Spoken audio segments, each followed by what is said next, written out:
why is it that you can do so much work on yourself, inner work, therapy, journaling, podcast listening, working out, learning all about narcissistic abuse, going to CODA meetings, doing all the things, and you deep down know that you want a healthy relationship. But when it comes to actually taking the steps to do that, it is so triggering. Like it feels like you're walking through a minefield. And I want to talk about why dating still feels so hard after narcissistic abuse, even if you've done a lot of healing already. And some of the steps that you can start to consider that might help you get a clearer picture of what is really going on. And just a forewarning, this episode might piss you off just a little bit. If you're new here, my name is Bethany Dotson. I am a somatic therapist and a relationship coach, and I support high achieving women who have left narcissistic relationships, but who are still feeling stuck in their lives and especially stuck in dating. So let's talk about why you are finding yourself in this place. And again, this isn't just going to show up in dating. This is probably showing up with one or more of your kids, probably showing up with family members, and maybe even a close friend that you have. The biggest thing that I find people get stuck in is that they start outsourcing their safety and start measuring how they feel, their levels of happiness and their levels of safety, emotional safety, comfort, peace. They start measuring those and adjusting those based on what somebody else is doing. Now, I know it's really easy, especially if you've had a narcissistic spouse or family member, to get super hooked in to what they are doing and to be very triggered and very emotionally reactive. Totally normal. However, when we leave these types of relationships, what often happens is that we develop hidden emotional contracts with new people that enter our lives. What is an emotional contract? What is a hidden emotional contract? A hidden contract goes something like, if they show up consistently, then I'll let my guard down. If they do X, Y, and Z this way in a way that makes me feel safe, then I'll open up more and then I'll trust more. And while you're hearing this, there's probably a part of you that's going, well, yeah, duh. Like, of course I'm going to do that. I'm not just going to let my guard down for anybody. There's another side to this where we start, and from a trauma-informed lens, where we start basing our feelings and our feelings become dependent on what somebody else is doing. And essentially what it does is that it makes you like a leaf in the wind. You're getting jerked around by somebody else's behavior and by somebody else's actions. And to a certain extent, that's normal. However, if you find that you are in a pattern in your love life that you can't seem to break no matter what you do, and it kind of shows up also like just relationships feel hard in general, it is probably because you are making the other person's behavior your dictator on how you feel. This is also a core symptom of having codependent traits, by the way. So these hidden emotional contracts, you're not necessarily like aware or conscious that you're making them. It's kind of like what your nervous system gets trained to do after you leave a narcissistic relationship. So in my last video, I talked about my dad had bipolar disorder. I grew up not knowing when the next shoe was going to drop. That was like my reality as a kid. There was a ton of violence, a ton of chaos. And when we experience inconsistent relationships, whether in childhood or in adulthood, what happens is that your focus suddenly starts narrowing in on the other person. You are mindful and aware of like, are they in a good mood today? Are they in a bad mood today? If they're in a bad mood, how do I need to adjust my behavior? How do I need to show up? If they're in a good mood, let me make sure that I keep doing what I've been doing so that it doesn't ruin this. And so our focus becomes externally focused on the other person so that we can adjust what we're doing to create safety. And what this does in your brain is that it makes your amygdala, or the fight or flight center, the part of your brain that's like tells you to run, fight, flee or hide, whatever, larger, because you're essentially using it all the time when you stay focused on what somebody else is doing. Why is this important to know? When your amygdala is over functioning, it is going to make you more anxious, generally speaking. It's going to make you kind of jump to conclusions. You are going to have like a knee-jerk reaction to something that's triggering you, especially in a relationship setting. You're going to make a meaning about it. See, all men are assholes. I'm not dating again, or whatever. That's kind of a severe example. But our brains start to shift. The trauma rewires our brains. And when you have this overactive threat center scanning for potential danger and alarms in new people that you meet, it's really easy to then get reactive to that because your brain is already on high alert and it's sending signals into your body, telling your body to be on the lookout for any little thing that could go wrong. An example that I see a lot of times in people is that they'll begin dating somebody new. And as I've mentioned in previous videos recently, early stage dating, there's a lot of uncertainty. And when you exit narcissistic relationships, your tolerance level for uncertainty is pretty low. You want control. You want to know what's going to happen because, again, this matches the way that your brain and your body has been shaped from that trauma. You're wanting to know the next thing because when you're scanning for danger, it creates a sense of safety. It's not a long-term sense of safety. That this way of creating safety is actually exhausting. And get into the costs of living like this in just a second. So essentially, narcissistic abuse, it makes your threat center in your brain more sensitive, more overreactive. Your brain scans in women who've had emotional abuse, and this isn't just pertaining to women. Men have also experienced narcissistic abuse and have the same or similar outcomes. The study that I'm referring to was focused specifically on women who had endured emotional abuse. And what they found was that in brain scans, their amygdala was larger than a woman who had not had any emotional abuse or psychological trauma. And that's significant because your amygdala is kind of like a muscle. Like if you go to the gym and lift weights, your bicep is going to get bigger. The same thing happens when you're overusing your threat center in your brain. When you overuse your threat center in your brain, it also makes your connection to your intuition very fuzzy if there's any connection there at all. So that's something to keep in mind.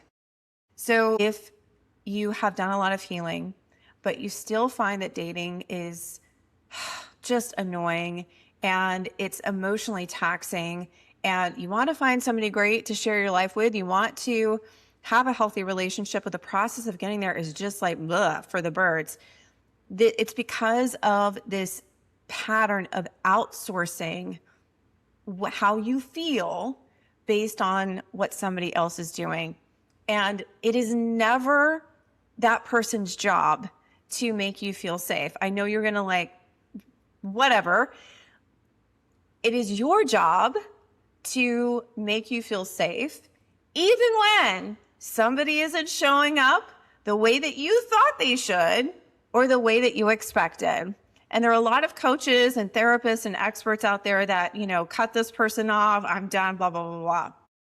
That is one way of doing it. I'm a fan of a different way that isn't so black and white or cut and dry.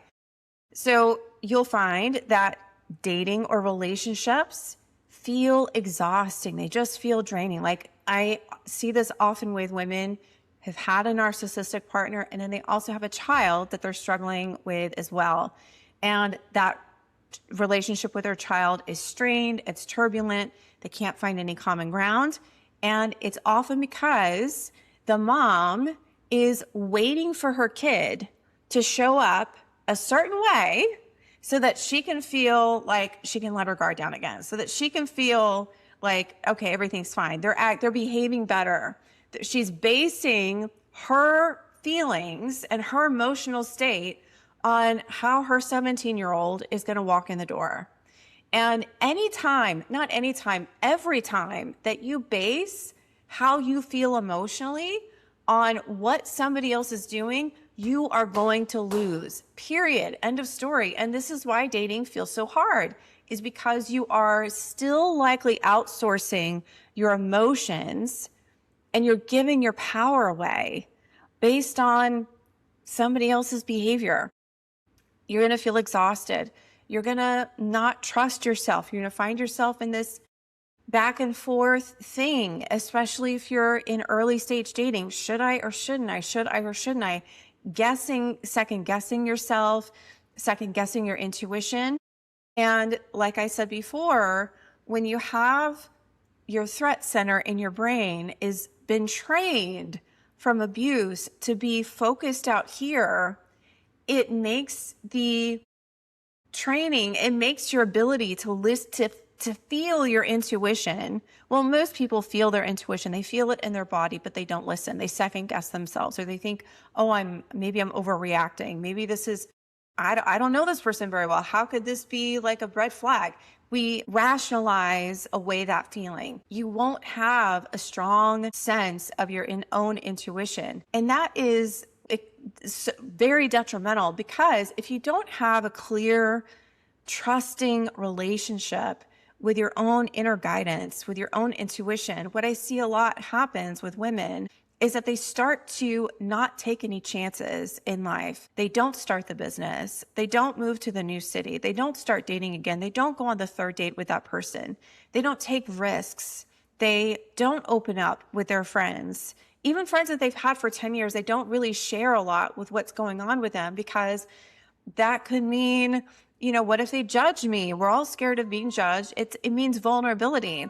And so what happens is that they find that they start living a small life. Their life might look good on paper. On paper, she's got the career, she's got the peaceful home, she's got the great neighborhood, her kids are in good colleges, whatever.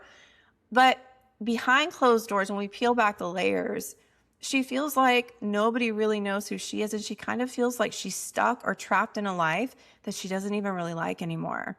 And unfortunately, a lot of people start dating from that place, thinking that if I just meet the right person, then things will be better. And that is going back to what I'm originally talking about, outsourcing your happiness. So how do you start to shift away from self-abandoning yourself, essentially, based on being a leaf in the wind and being emotionally reactive and making knee-jerk decisions based on what somebody else's behavior is doing, especially if their behavior isn't fully aligned with your expectations? The first thing is that you have to learn to be present with your own feelings.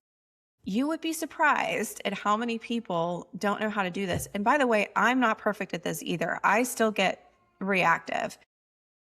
The key is being aware of all of the ways that you are currently avoiding yourself right now.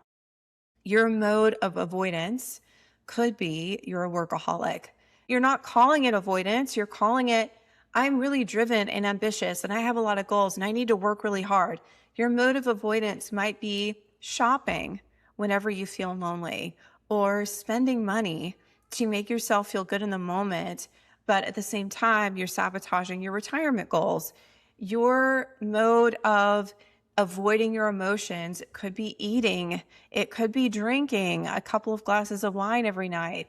I've been in all of these, by the way, so I understand.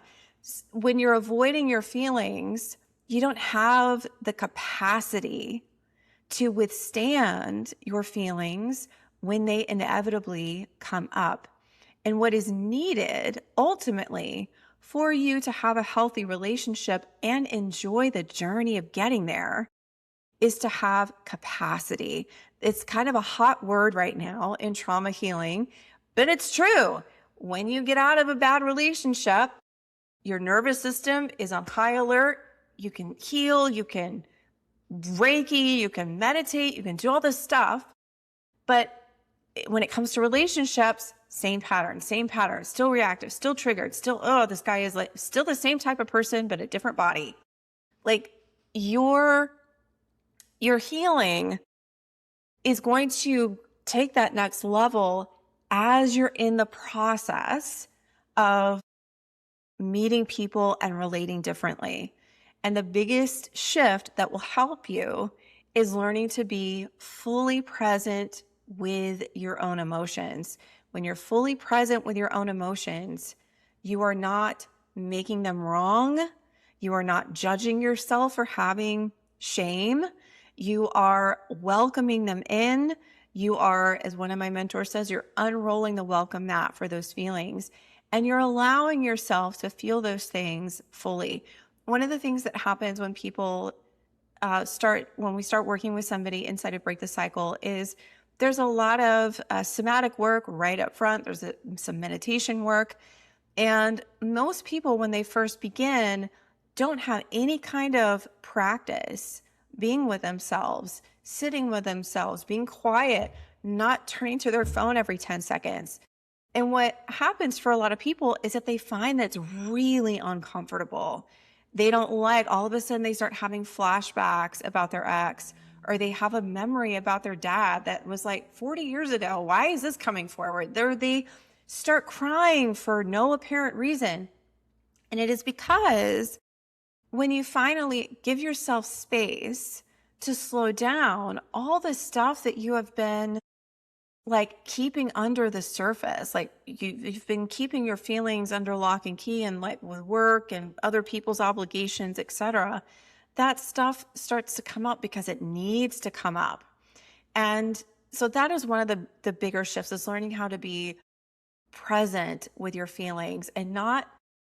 And a lot of us have unconscious ways that we avoid our feelings, like little sneaky ways that we avoid our feelings, especially like if maybe you're dating somebody and you're like, I don't know if this is this probably isn't the right person for me, but you're still telling yourself things like, oh, nobody's perfect, right? That is a way of avoiding your own feelings, avoiding the real feelings of, I got to start over again. Now I've invested all this time. I'm emotionally attached to this person. This is a way that we avoid ourselves.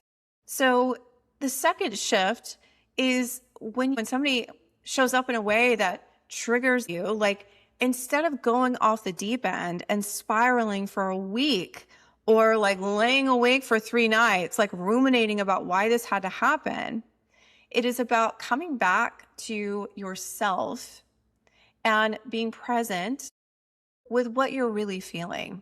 You can identify what you're feeling. Some people they just feel bad. Fine. You identify that you feel bad. If you can label what you're feeling, that's also helpful. And then giving yourself some room to let that feeling just be there.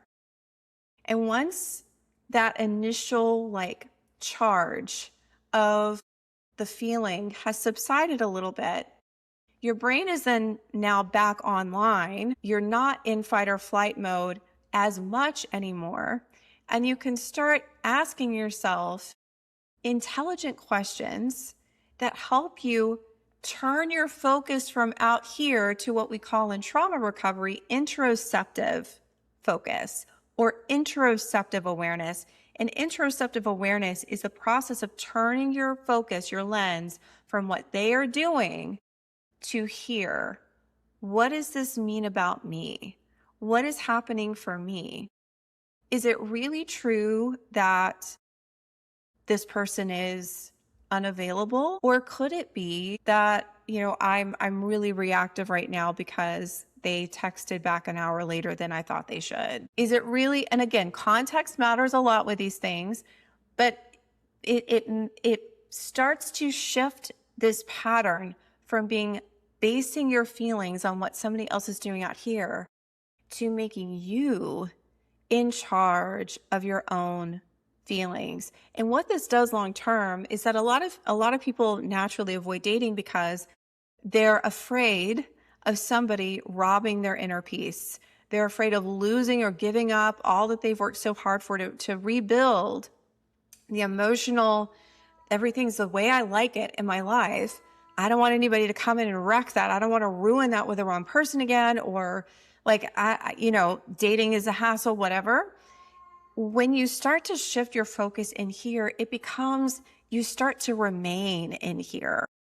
And this doesn't mean that like you're not connecting with people. It means that you're connecting with people in a way where you're not losing yourself, in a way where you're still able to stay connected to yourself emotionally, and you're not as reactive anymore. You are less prone to making these sweeping generalizations about men in my area. And you're more able to sit with your unpleasant feelings fully without judging yourself.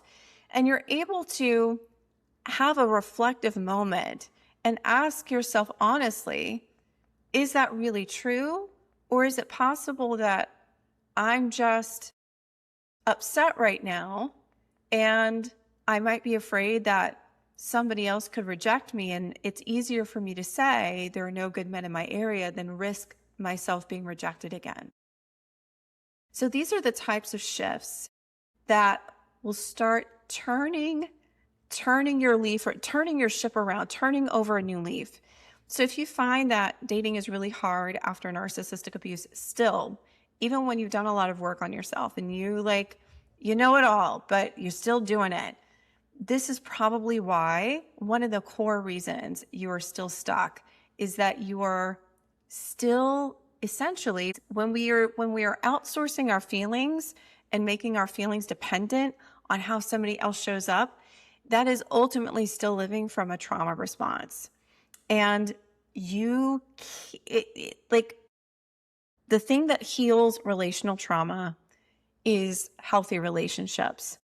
And you can't, and the one with yourself being first and foremost, and you can't have a healthy relationship if you avoid yourself, if you avoid your own feelings, if you can't sit with your feelings in peace, if you can't sit with your feelings and welcome them in. And you certainly can't have a healthy relationship with somebody if you are placing such a high expectation on they have to show up like X, Y, Z, A, B, C, D, E, F, G. They've got to be this is like, that is so much, that's so much pressure to put on somebody else.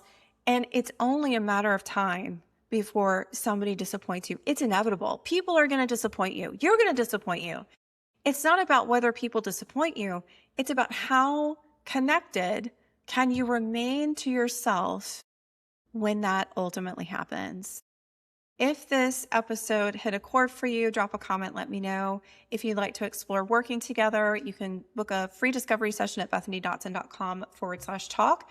If you'd like to learn a little bit more about how we work here and what's possible when you apply these shifts fully in your life, I have a free training, bethanydotson.com/training, that walks you through the 5 core shifts you need to make, especially if you find that you're still stuck after leaving a narcissistic relationship. You want more connection, a deeper sense of fulfillment and happiness in your life. You want to have a great relationship with a romantic partner. It's like, but you can't get there.